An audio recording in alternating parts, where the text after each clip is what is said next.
abran sus Biblias en el libro de Colosenses. Colosenses capítulo 1. Colosenses en la palabra del Señor capítulo número 1. Vamos a estar meditando en la palabra del Señor. Gloria sea el nombre de Jesús. Aleluya. Gloria sea el nombre de Cristo. Colosenses capítulo 1, versículo 15. Abra su Biblia allí. ¿Lo tenemos? Dice así, hermano, la palabra del Señor. Él es la imagen del Dios invisible, el primogénito de toda creación, porque en Él fueron creadas todas las cosas, las que hay en los cielos y las que hay en la tierra, visibles e invisibles, sean tronos, sean dominios, sean principados, sean potestades. Todo fue creado por medio de Él y para Él. Y Él es antes de todas las cosas, y todas las cosas en Él subsisten. Y Él es la cabeza del cuerpo, que es la iglesia, el que es el principio, el primogénito de entre los muertos, para que en todo tenga la preeminencia. Por cuanto agradó al Padre que en Él habitase toda plenitud, y por medio de Él reconciliar consigo todas las cosas, así las que están en la tierra como las que están en los cielos, haciendo la paz mediante la sangre de su cruz. Amén. Oramos. Señor amado, gracias te damos en esta hora, Padre Celestial. Te rogamos en el nombre de Jesús que tú estés moviendo tu mano de poder, de gloria, de bendición, Señor amado, en el nombre de Jesús, que llene nuestros corazones y traiga fortalezas, aleluya, a nuestras vidas, que Dios mío, de alguna manera, Padre amado, hables a nuestro corazón y nos incentives, Dios eterno, en el nombre de Jesús, y que podamos, Dios mío, en el nombre de Cristo, comprender la magnitud, Dios mío, de ser discípulos tuyos, Padre Celestial, y estar caminando, Dios mío, aleluya, en dirección hacia la vida eterna, Padre eterno, en el nombre de Jesús. Señor, gracias te damos en esta hora. Bendice tu palabra, Dios mío, en el nombre de Jesús, y derrama tu gracia en el santo, en el glorioso, en el maravilloso nombre de nuestro Señor Jesucristo. Amén y amén. Gloria sea el nombre de Jesús. Aquí el apóstol Pablo, hermanos, como a mí siempre me gusta decirlo, inspirado por el Espíritu Santo, le está escribiendo a la iglesia de Colosas. La iglesia de Colosas estaba ubicada allí en el Medio Oriente. Era un lugar, hermanos, de muchos dioses, incluso de semidioses. Habían, hermanos, toda la influencia greco-romana en aquellos tiempos en todos esos lugares. Habían templos para todo tipo de dioses, habían lugares de adoración para todo tipo de dioses. Y me imagino el apóstol Pablo, inspirado por el Señor, diciéndole y describiéndole acerca de la persona de Cristo. Y le está diciendo algo así como: ustedes tienen dioses y semidioses, pero si quieren conocer al más grande, al más poderoso, al primero de todos, al Creador, aquel que hace sustentar al mundo por su poder, tienen que conocer al Señor Jesucristo. Amén. Es la gran persona donde es depositada toda la plenitud, toda la majestad, todo el poder, toda la ciencia de Dios. Y le dice, no es que es por el hecho de que le diga que es el primero de toda creación, no está diciendo que ha sido creado, sino que está diciendo que es el primero por sobre todas las cosas, porque Él creó lo que hoy conocemos con nuestros ojos, lo que hoy vemos con nuestros ojos. Entonces le está diciendo para que comprendan, si quieren conocer al más grande, al más poderoso, si quieren conocer al mayor de todos, tienen que conocer al Señor Jesucristo. Amén. Y entonces comienza a enumerar algunas de las virtudes de Jesús. Algunos detalles de su poder, para que puedan entender acerca de que Él es el primero. Y dice el versículo 16, porque en Él fueron creadas todas las cosas, las que hay en los cielos y las que hay en la tierra. Y le dice, escúcheme bien, las que vemos y los que no vemos también fueron creados por el Señor, visibles e invisibles. Dice, sean tronos, sean dominios, sean principados, sean potestades, todo fue creado por medio de Él y para Él.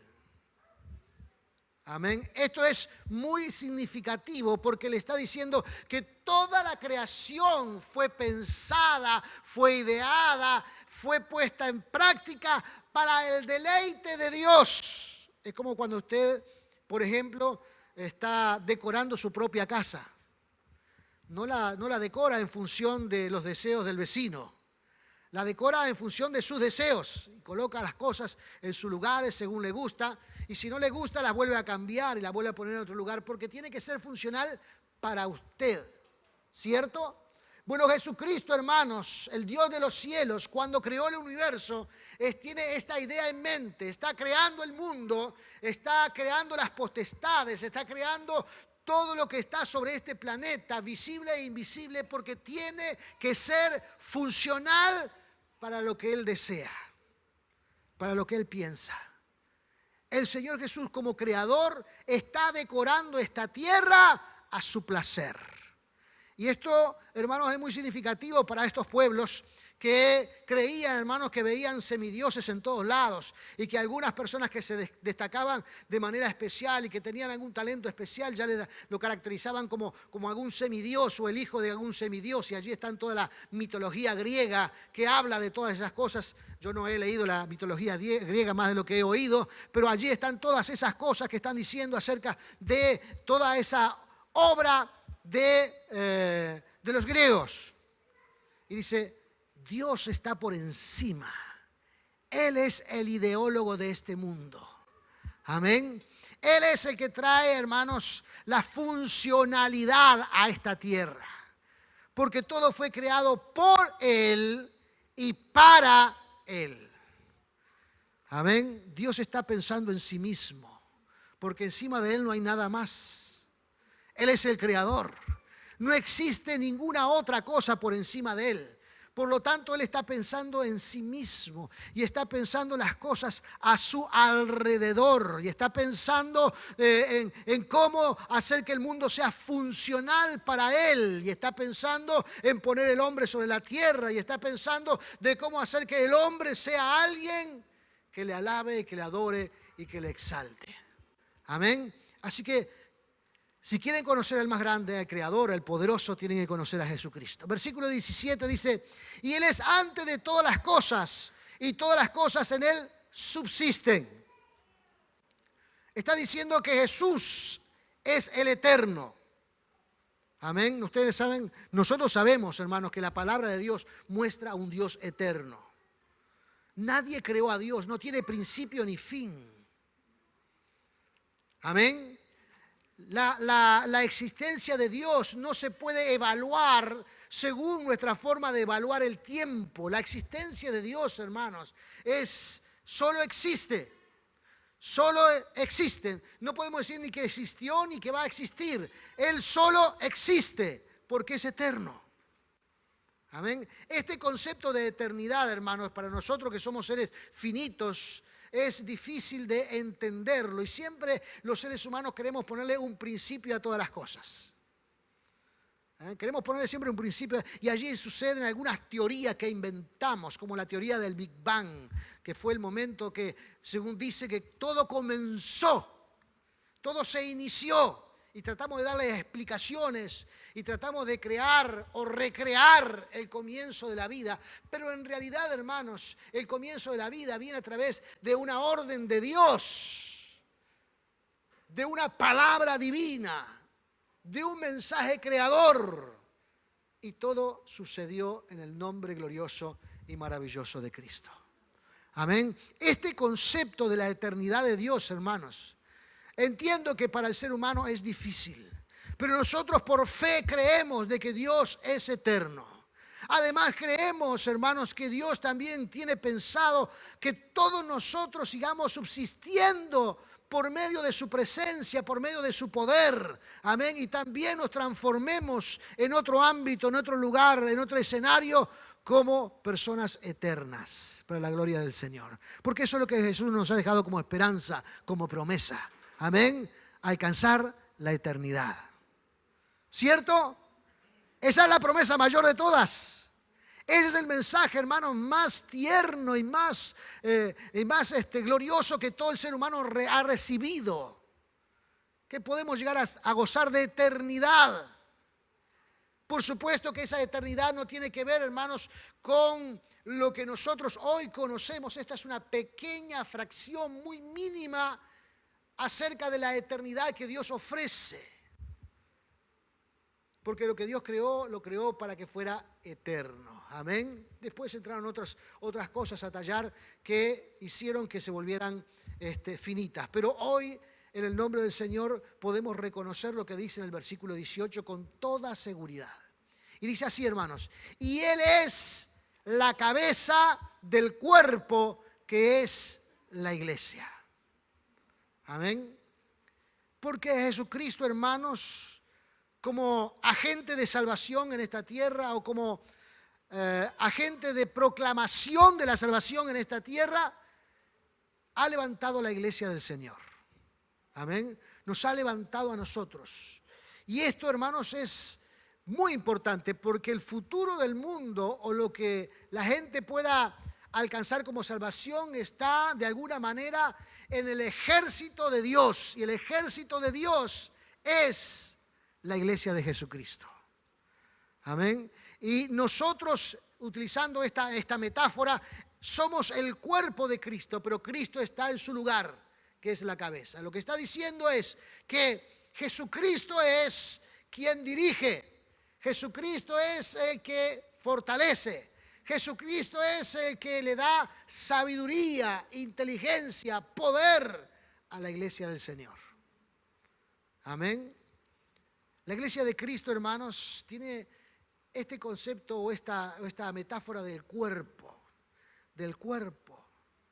Por eso, algunos en estos tiempos, hermanos, donde no se ha permitido tener algunas reuniones, sufrimos.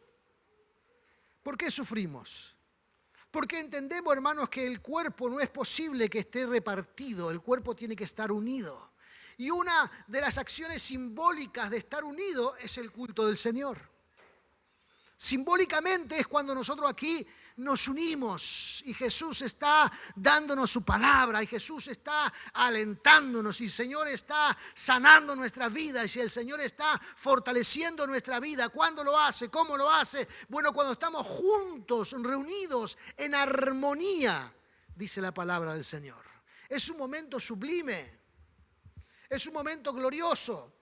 Y a veces, hermanos, de alguna manera duele el hecho de que algunos dicen, bueno, de todas maneras estamos, la iglesia del Señor somos los seres humanos y estamos en todos lados y podemos estar en todas partes. Pero eso simplemente es media verdad, porque nosotros tenemos que estar aquí para luego salir y poder estar en todas partes. Pero si uno no puede estar en comunión, difícilmente recibirá las nutrientes que recibe un cuerpo cuando su cabeza está en su lugar. No sé si entienden lo que digo. El concepto del cuerpo, hermanos, habla de estar juntos, de unidad, de cooperar los unos con los otros. Amén. De ayudarnos los unos con los otros. Cuando uno está o tiene este concepto del cuerpo, vemos que hay una asociación interesada del bien del cuerpo. No sé si entiende lo que digo. Cuando miramos nuestro cuerpo, hermanos, nos observamos, vemos que Él trabaja en conjunto para el bien del cuerpo. No está trabajando para el bien de un sector o de un miembro en particular, porque sería inviable el cuerpo. El cuerpo funciona y es viable cuando nosotros estamos trabajando en unidad para el cuerpo. Entonces la mano trabaja para fortalecer el cuerpo, llevando la comida a la boca hace su trabajo, luego la traga y la digiere el estómago, y el estómago hace su trabajo, y todos los órganos hacen su trabajo porque el cuerpo tiene que estar bien. Cuando hay alguna debilidad en alguno de los miembros del cuerpo, todo el cuerpo se debilita. Todo el cuerpo sufre. Todo el cuerpo padece, aunque haya un miembro pequeño. Por eso sentimos dolor, hermanos, con solo pincharnos un dedo. Por eso sentimos dolor a veces cuando tenemos una contractura. Por eso tenemos dolor a veces cuando tropezamos y golpeamos algunos de nuestros deditos más pequeños. Sentimos dolor, todo el cuerpo se duele y todo el cuerpo, hermanos, inmediatamente actúa para trabajar en función del dolor que está manifestando un pequeño miembro del cuerpo. Y todo esto lo estoy diciendo, hermanos, para que podamos entender que el concepto de iglesia y el concepto de cuerpo de Cristo se puede entender solamente en unidad. Gloria sea el nombre de Jesús. El domingo pasado, que había un poco más de hermanos que los que hay ahora, terminamos el culto y los hermanos inmediatamente se reunieron. Ustedes se juntaban con uno para conversar, se juntaban con otro para conversar y decían: ¿cómo te va? Hacía tiempo que no te veía. Y sentí placer en escuchar las conversaciones de ustedes. Cuando llegué a casa le dije a mi esposa, le dije que bueno, los hermanos se quedaron a conversar y se ve que se estaban extrañando. Porque eso es saludable. Amén. Cuando no estamos juntos, cuando no nos vemos por un tiempo, nos extrañamos.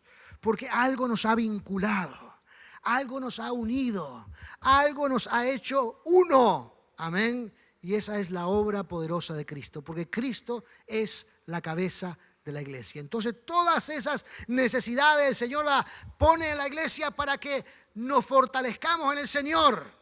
Porque lo que el Señor quiere, lo que el Señor tiene como objetivo es salvar a la mayor cantidad de personas posibles en esta tierra. La Biblia dice que el deseo de Dios es que todos procedan a la salvación, que todos se salven. Bueno, pero todos tienen la posibilidad de elegir si quieren a Cristo o no quieren a Cristo. Entonces, ¿qué es lo que pasa?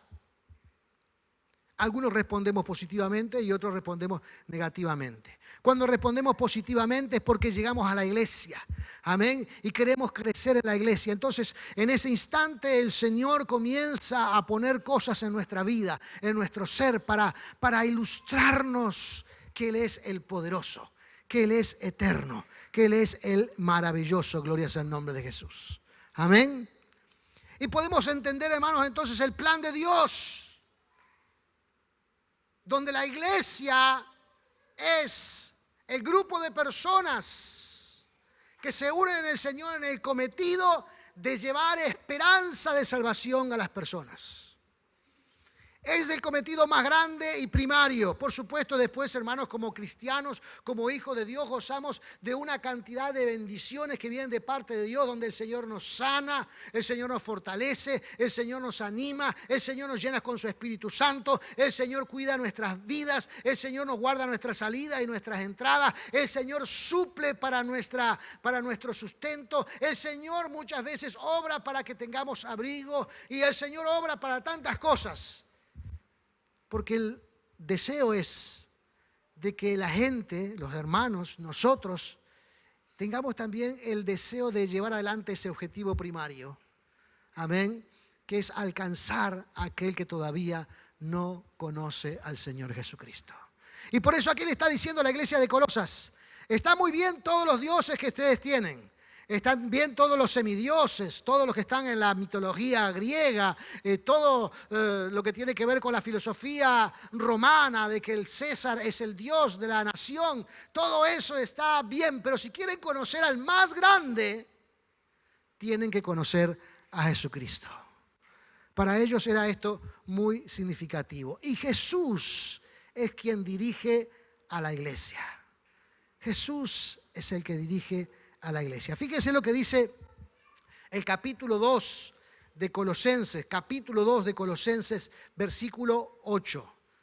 capítulo 2 de Colosenses, versículo 8. Dice así: mirad que nadie os engañe por medio de filosofías y huecas sutilezas, según las tradiciones de los hombres, conforme a los rudimentos del mundo, y no según Cristo, porque en Él habita corporalmente toda la plenitud de la deidad. Este es el concepto, hermanos, que Dios está transmitiendo, Dios el sabio, Dios el poderoso, Dios el eterno, porque nosotros podemos evaluar, el mundo puede sacar sus propias ideologías, teorías, pensamientos, filosofías acerca de Dios, pero tiene muy poca información. Entonces, cuando tenemos muy poca información, la información, porque nuestra mente es finita, porque nuestros pensamientos son finitos, porque fíjense, hermanos, que dicen los entendidos que nosotros podemos desarrollar, los más inteligentes, hasta un 10% de nuestro cerebro. El otro 90% de nuestro cerebro está de alguna manera apagado. Los sabios, los más grandes sabios que han habido en esta tierra, hermanos, como Einstein y otros, solamente han podido despertar del 12, el 15% del cerebro. Todo lo demás, no sé por qué, todavía está apagado. Pero Dios no puso eso allí, hermanos, para que lo tengamos muerto, sino para despertarlo por sabiduría. Entonces, nosotros no podemos evaluar al gran sabio, al gran creador, al gran todopoderoso, al gran aquel que todo lo sabe, con nuestro pequeño 10%. ¿Cómo sería eso?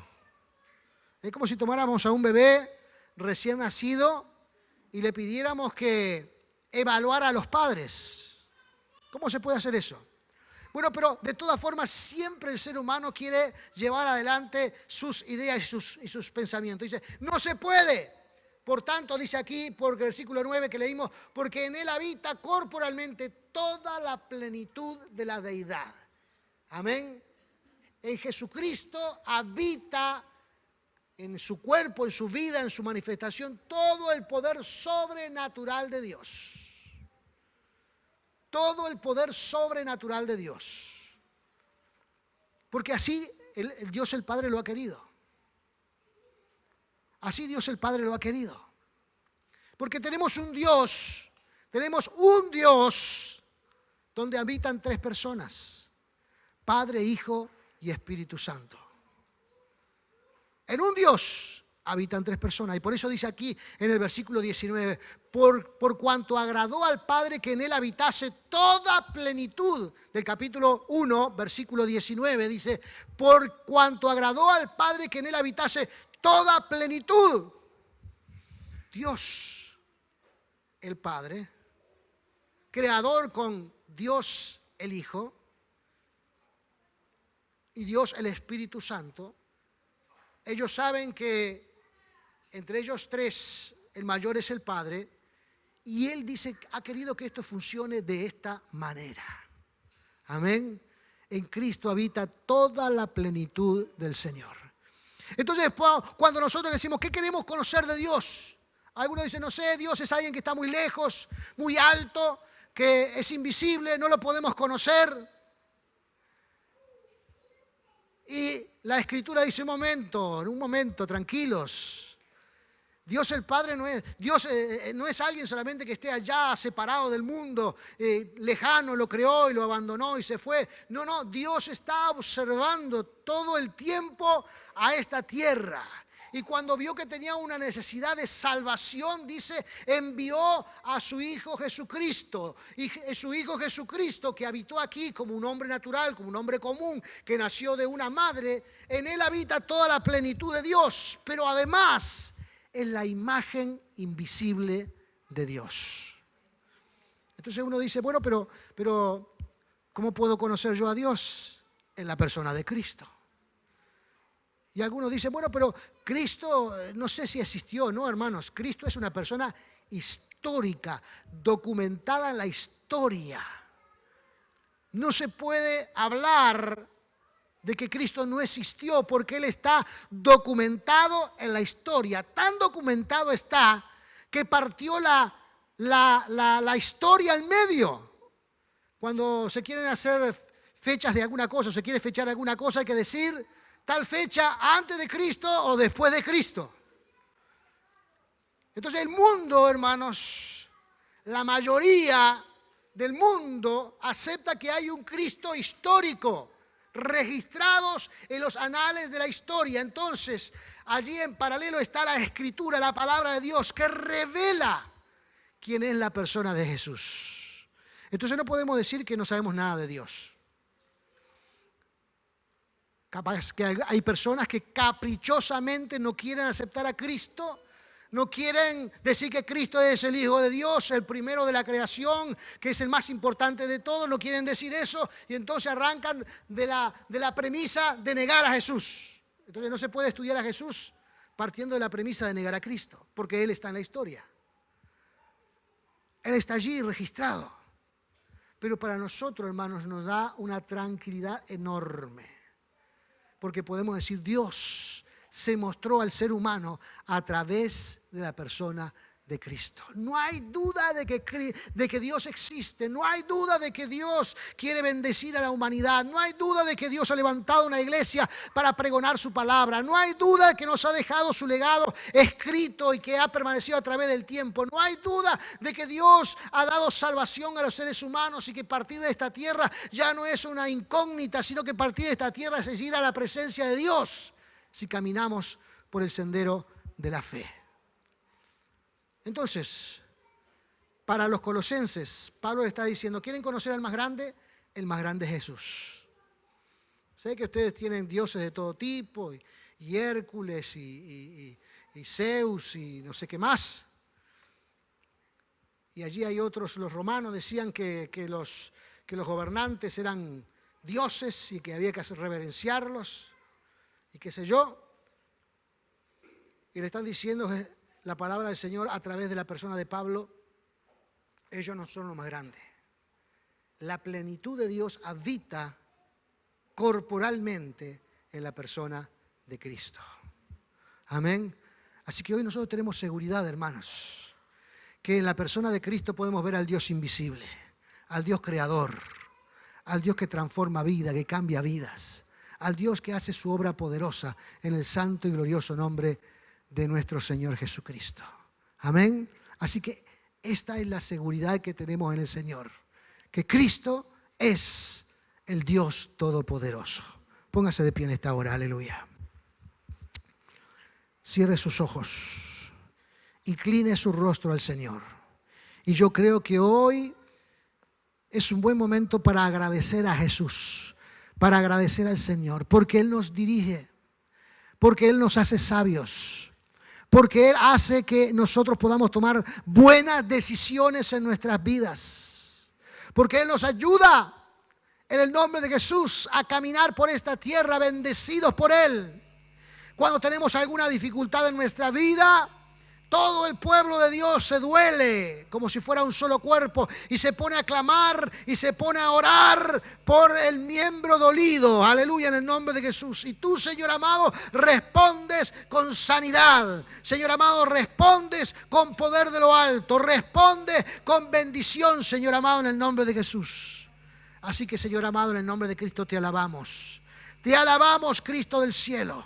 Te alabamos, Señor eterno. Te alabamos, Dios todopoderoso. Te alabamos, Cristo amado, aleluya, porque tú eres bueno, Señor, y para siempre es tu misericordia, Padre eterno, aleluya. Y gracias, Padre amado, por los hermanos que hoy por alguna circunstancia no pueden estar aquí en el templo, pero están en el mismo sentir y están apegados a la transmisión, recibiendo tu palabra, Dios mío, en el nombre de Jesús. Allí, Señor, manda salvación y vida eterna, Padre amado. Allí, Señor, manda poder de lo alto, Padre celestial, en el nombre de Jesús. Allí, Dios mío, sana, fortalece, restaura, transforma, Dios mío, en el nombre de Cristo. Allí, Dios mío, toca las vidas y corazones para que sean fortalecidos y bendecidos en el nombre glorioso, en el nombre maravilloso de Cristo Jesús. Padre, te alabamos, Señor amado. Te alabamos, Cristo del cielo. Te alabamos, Señor eterno. Te alabamos, Padre Santo, aleluya. Mi alma te alaba,